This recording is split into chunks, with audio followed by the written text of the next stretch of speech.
La famille, voici encore une autre histoire que j'aimerais partager avec vous. Cette histoire-là m'a été confiée par une jeune sœur abonnée. Vraiment, merci beaucoup, ma sœur, parce que quand tu relates une histoire, quand tu écoutes même, c'est comme c'est toi-même, tu étais ma secrétaire. Franchement, tu sais bien relater tes histoires. Et je te dis mon chapeau, merci. Voici l'histoire des servantes, surtout nos sœurs, nos cousines, nos tantes, qui se lèvent là pour aller travailler chez les gens, des inconnus.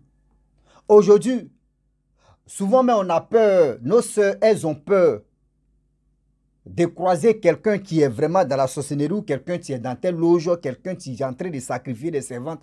Tout le monde a peur. Des gens aussi qui acceptent les servantes chez eux, eux aussi ils ont peur que ces servantes-là aussi, elles ont la sorcellerie. On ne sait plus. C'est-à-dire, nous tous on a peur, puis on se regarde maintenant. Qui va, qui va faire faux pas? Voilà une servante, Tidja, qui douffe. Sa propre patronne qui était si gentille.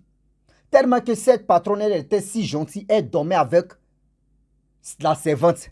Tellement que la patronne, elle avait confiance même à, je peux dire, comment dirais-je, à la servante même que ses propres sœurs. Et voilà comment, à qui on fait toujours confiance, c'est cette personne-là qui nous, qui nous élimine. C'est cette personne-là qui nous crée des problèmes. C'est cette personne-là qui a toujours quelque chose à nous détruire.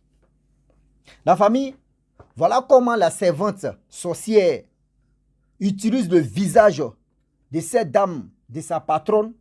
C'est-à-dire, elle utilise la mère de sa patronne. Elle utilise le visage de la mère de sa patronne pour venir d'ouvrir sa patronne elle-même. Écoutez bien.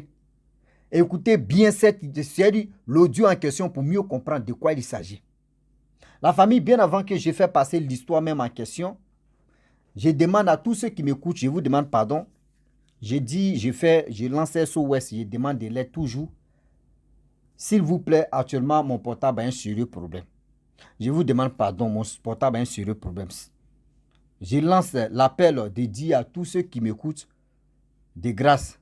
Et je vous dis de grâce, aidez-moi pour que je puisse vraiment acheter un nouveau téléphone pour que les gens puissent m'envoyer des histoires. Je vais toujours relater. Parce que mon lot de téléphone, en train de, je ne sais pas tout, vous allez voir 2 jours là, il va l'envoyer au cimetière. Il va l'enterrer ou soit il va le jeter. Parce que là, il est en train de faire jet de lumière pour dire il veut mourir. Il veut... Bon, là, je suis là à demander, je vous demande pardon et scientifique quand même. Voilà, juste de l'aide, ce que tu peux donner, tu donnes. La famille, vous qui êtes sur ma page Facebook, je vous dis aussi que ma page Facebook est restreinte pendant 8 mois. Donc, ceux qui sont sur Facebook, vous qui n'arrivez pas à me suivre sur Facebook encore, qui ne voyez pas mes vidéos, allez sur YouTube, tapez aussi BGO, vous allez me voir là-bas. C'est là-bas que je fais mes vidéos. La famille, on va quand même écouter la jeune fille en question. Voici l'audio. Bonsoir, bonjour les abonnés, parce qu'il fait tard, comme je l'ai dit. Il fait tard également. L'histoire se passe en Côte d'Ivoire, précisément à Bijon, le quartier Yopougon. Ah, la vie. Histoire d'une tante, c'est-à-dire la fille du chef, ancien chef du village. Une tante qui m'a aimé, moi-même qui explique l'histoire. Étant toute petite, elle m'apprenait comme sa fille. Elle était gentille. Quand on dit une fille est gentille, c'est la tante là. C'est son histoire, je vais expliquer. La tante, elle a la taille. Je peux dire, elle mesure 1m60, 77, bon, bref, l'essentiel à la taille. Elle fait toujours ses cheveux en couple. En tout cas, c'est une femme, c'est une très belle femme. Et puis, elle t'a pas pour aucun garçon vient. Mais elle est gentille, elle partage. Elle était à Yopougon. Elle louait maison. Elle prenait sa famille en charge après le décès de leur papa en tant que chef du village. C'est elle qui prenait soin de leur maman, de ses frères et sœurs, parce que les autres aussi étaient au village comme planteurs. Et elle avait pris ses frères et ses sœurs qui vivaient avec elle, qui vendaient. Vous connaissez les commerces à pigeons. Elles vendent la journée, elles vendent le soir. Le poulet, vous connaissez les activités du poulet aussi, c'est pas porc au four et puis c'est du poulet. Voilà, donc c'est ce que ces soeurs vendaient. Ça marchait, elle aussi, elle gérait Mati. Ça marchait. Mais dans tout ça, elle avait ces petits gars. Ces gars aussi, c'est pas les gars qui n'ont pas de sous. En tout cas, c'est les gars qui ont un peu. Donc, c'est comme ça. Elle était avec un monsieur. En tout cas, elle ne chômait pas. Malgré qu'elle faisait ses activités, elle ne chômait pas. Et là, elle avait pris une servante. C'est l'histoire de la servante que je vais expliquer. Mes frères et sœurs, faites très attention. Parce que souvent, il y a les servantes, les sorcelleries, là. Ils ont une nouvelle méthode. Ils ont une autre nouvelle méthode que quand vous prenez les filles, soyez vigilantes. Soyez vigilants les patrons, comme les patronnes. Remarquez bien quand les servantes dorment et que tu vois leur style de sommeil, leur manière de dormir, leur manière de faire avant de dormir. Quand tu vois que tout est même chose, fais très attention. Posez-lui la question. Parce qu'ils ont leur nouvelle méthode qu'ils ont fait à cette tante que je vais expliquer son histoire qui a perdu la vie. L'histoire commence. La tante à question, elle avait son mati. Elle a fait venir ses 2 ou 3 petites sœurs qui étaient avec elle, qui vendaient les porcs au four, les poulets brisés, et ainsi de suite. En tout cas, c'est elle qui prenait la charge de la maison et payait la facture. Elle avait pris une servante. Et la servante, elle avait fait confiance à la servante. Elle a pris la servante comme sa propre petite sœur. Elle ne fait pas différence entre la servante et ses propres petites sœurs. Non, non, non. Quand les jeunes viennent, elle dit c'est sa sœur. Elle dit c'est sa sœur. Elle ne différencie pas les filles de sa maison. Non. Et elle dormait avec la servante sur le même lit parce qu'elle la prenait comme sa propre fille. Elle avait plus confiance à la servante qu'à ses propres sœurs. Donc, comment ça va se passer? L'argent du mati, c'est la tante qui a fini de compter. Elle confie ça à la servante parce qu'elle connaît la famille de la servante. Elle confie l'argent à la servante. Vous-même, vous connaissez quand tes activités marchent, ce n'est pas les petits jetons de 5 000, non? Tu peux avoir 105 000, 200 000, tu dis, tiens, il faut garder pour moi quand je vais prendre. Parce que si je garde, je risque de dépenser. Et c'est comme ça, la servante gardait son argent. Quand fin du mois arrive, que son gars vient lui donner son argent de loyer, tout et tout, la fille aussi gardait. Et ainsi de suite. Quand la fille dort avec la tante, elle prenait le foulard. Le foulard des grands-mères qu'on attache sur les têtes pour ne pas voir les cheveux blancs, tout et tout. Là. La fille prenait toujours cette foulard-là pour fermer sa tête. On ne voit pas son visage. Et c'est comme ça. Et ainsi de suite. Et tous les jours. Et un jour, sa patronne lui demande, mais pourquoi quand tu dors là, tu fermes ta tête? Elle dit non, que quand elle ferme sa tête, c'est comme ça. Et là, elle dort bien. Que si elle ne ferme pas sa tête, elle n'arrive pas à dormir. Et par contre, la tante était gentille. Et quand il y a funérailles au village, qu'elle arrive au village, où on est là préparer nourriture des étrangers, elle va payer la boisson pour nous donner. Il dit, une femme comme celle-là, c'est à cause qu'on dit les gens qui sont bien, les gens qui sont gentils du bas. Sa gentillesse-là la revoyait à la mort. Et la tante, elle vivait toujours avec ses soeurs, plus la servante. En tout cas, la servante était devenue comme sa comptable. C'est elle qui gardait tout. Elle lui confiait même beaucoup de choses. Et chaque jour que Dieu fait, la servante dort avec elle. Quand la servante dort, elle ferme sa tête. Quand elle dort, elle ferme sa tête. Et un jour, elle lui demande encore, mais je ne te comprends pas jusqu'à présent. Quand tu dors, tu dois mettre toujours foulard des grands-mères là sur ta tête pour dormir. Aïe, mais comment toi tu dors et puis tu mets toujours foulard sur ta tête? Elle dit, ah, t'as si elle ne met pas là, il n'arrive pas à dormir. Déjà, affaire là, ça va péter. Dans dormir, la servante, sa patronne, c'est-à-dire notre tante en question, elle est tombée malade. Dans sa maladie, on l'envoie chez les guérisseurs, 0. On l'envoie chez les féticheurs, 0. On l'envoie partout, 0. Maintenant, ils sont partis chez les hommes de Dieu. On fait prier, on fait prier, on fait prier. Dans prier, là, on voit que on dit c'est la maman de cette tante qui veut la dire. Partout où elle va voir un homme de Dieu, où on prie pour elle, on dit c'est sa propre mère tu es à la base de sa maladie. Donc, ça fait que toute la famille du village, tout le monde lognait sa maman comme ça. La pauvre dame prenait les pots cassés. Comme eux aussi, leur comportement aussi fait que personne ne leur croit. Elle a pris balle perdue. Elle est venue voir la maladie de sa fille à Bijon. Étant dans sa cour, puisque les hommes de Dieu disent c'est sa maman, tout le monde braque les yeux sur sa pauvre mère. On dit oui, c'est toi, tu es à la base de la mort. Parce qu'on prie là, c'est ton visage qu'on voit.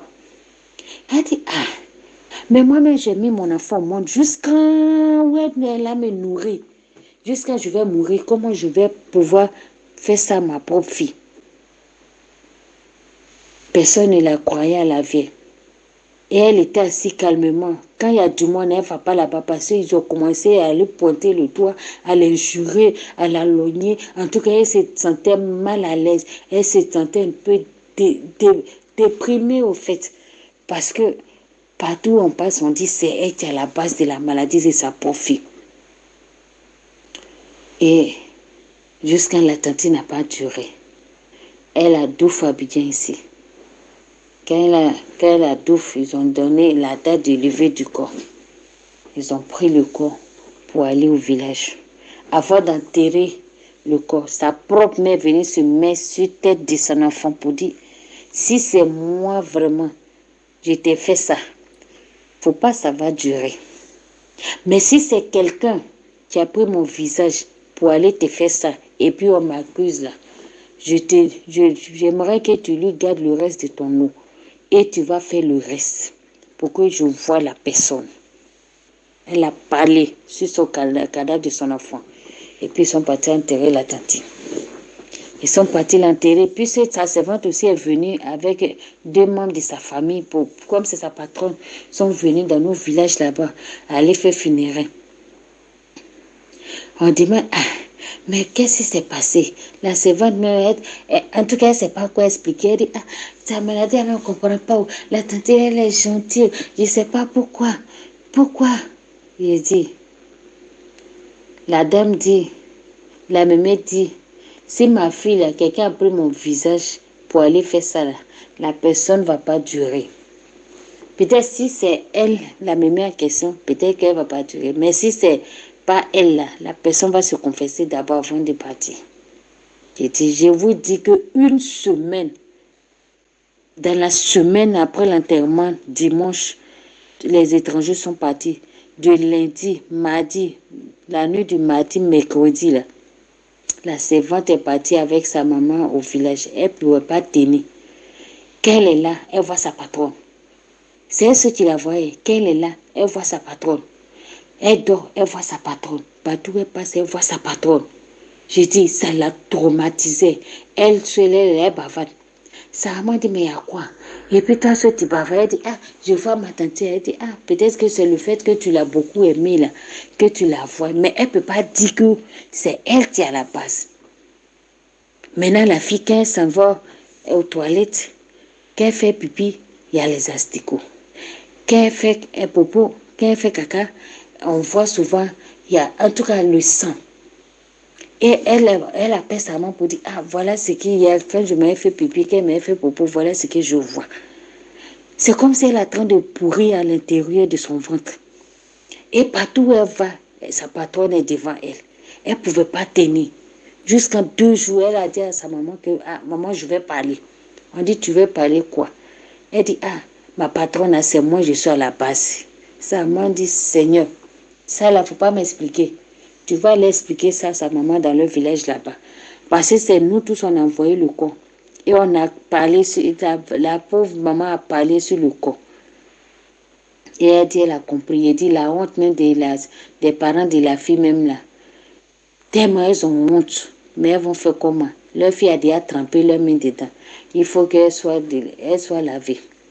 Elles ont payé transport, ils sont partis dans le village, chez nous au village d'abord, aller rassembler la famille pour dire, je vous demande pardon, que le décès de ma patronne, c'est moi, je suis à la base. On dit, mais comment ça, c'est toi, tu es à la base? Elle dit, c'est moi, je l'ai douce à petit feu jusqu'à ce qu'elle parte. Il dit, mais comment tu fais?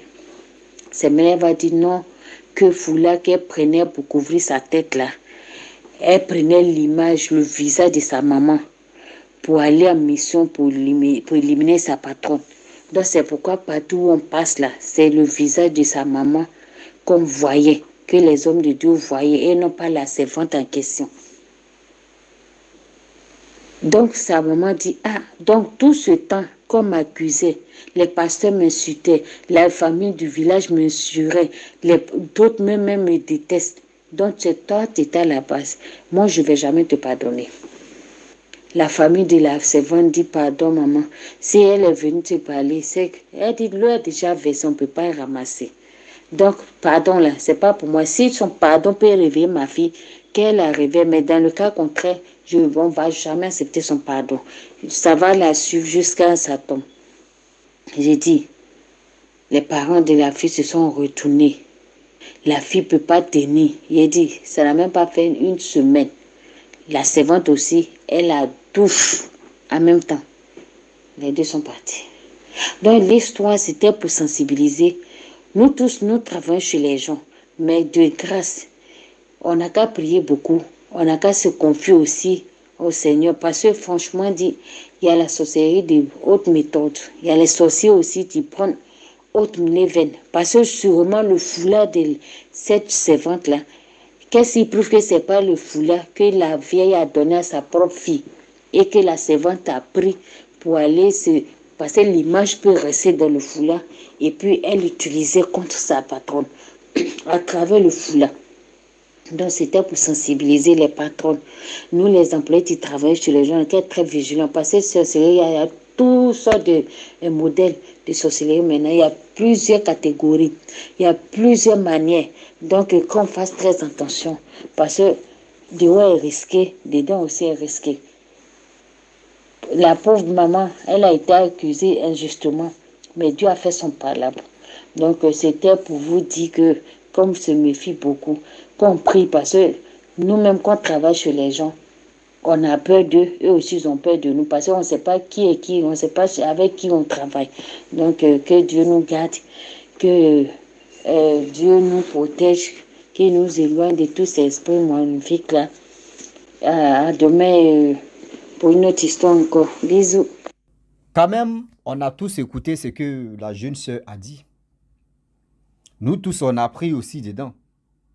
Mais dans la vie, nous tous, on se méfie. Quelle que soit la servante, quel que soit aussi, c'est aussi ceux qui engagent les servantes. Nous tous, on a peur. Ah oui. Nous tous, on a peur. Chacun de nous a peur à sa manière. Parce que le dehors est tellement risqué que on ne sait pas à qui vraiment se faire confiance. Comment toi, tu travailles jusqu'à... C'est-à-dire tu dois être ta patronne. Moi, je pense que c'est elle qui a tout fait pour que sa patronne puisse l'aimer plus que les soeurs même de sa patronne. C'est elle qui était à la base de ça. Comment elle a réussi à utiliser le visage de la mère de sa patronne pour venir tuer sa patronne? C'est elle qui a utilisé le cœur. C'est elle qui a... C'est l'amour qu'elle pouvait donner à ses frères et sœurs. Elle a changé l'amour là envers elle pour que sa patronne puisse l'aimer. C'est facile. Pour que sa patronne puisse l'aimer plus que même ses propres frères et sœurs.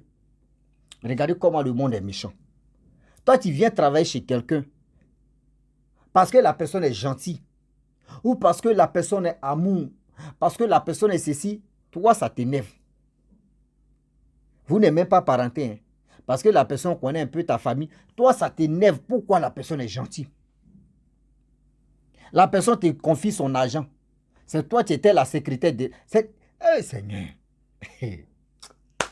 Il ne sait pas quoi dire et puis il essaie de dépasser même. Ah oui, ah oui. Je suis vraiment dépassé. Des histoires comme ça fait mal, sérieux. Ça fait vraiment mal. Aujourd'hui, demain, après-demain. Rends service aux gens. Voici comment on transforme. Aujourd'hui, on utilise, elle dit c'est autre méthode maintenant, comme on utilise le visage de quelqu'un d'autre. Elle dit, tu vas prendre le visage de quelqu'un d'autre pour aller pratiquer ta sorcellerie. Et où la personne va passer comme guérison, c'est toi sur ton visage seulement. Ils ont utilisé ton visage. Toi, tu ne sais pas. Accusation, si ta vie. Ah oui. Accusation, si ta vie. Toi, tu ne sais pas. Il sera t'accuser. Tu es là. Regardez comment aujourd'hui. Tu as demandé pardon comment. La mère même, c'est parce qu'elle a été gentille. Sinon, tu commences ça là même là. Moi, je me quitte devant toi et puis il m'a me balader ou soit il m'a au champ. Pour dire foutaise même là. Comment? Tu travaillais chez ma fille et tu l'as éliminé. Puis ils ont mis la faute sur moi. Mais Dieu, tu es en haut là-bas, il ne dort jamais là. C'est pour cela qu'elle est revenue tellement que sa patronne l'a fatiguée. Elle est venue laver l'image de la mère de sa patronne. Parce que les villageois, tous eux étaient braqués dans la tête. Pour dire comment une dame comme ça, une maman peut aller tuer sa propre fille qui lui donnait à manger. Mais Dieu même a fait, elle-même s'est dit, les paroles que la mère de cette dame qui est décédée a dit, sa fille a écouté. Elle a écouté ma mère, on t'accuse pour rien. Tu as voyé la personne même qui m'a tué. C'est comme ça. C'est comme ça. Vous voyez? Dans le monde terrestre, on ne sait même plus à qui se confier, à qui se fier, et tout est mélangé. La famille, franchement, j'aimerais m'arrêter là. Si tu es nouveau, tu es nouvelle sur ma vidéo, il faut t'abonner sur ma chaîne YouTube, ma page Facebook. N'oubliez pas de partager mes vidéos et aussi liker. Je vous dis à très bientôt. Ciao. Bisous. On est ensemble.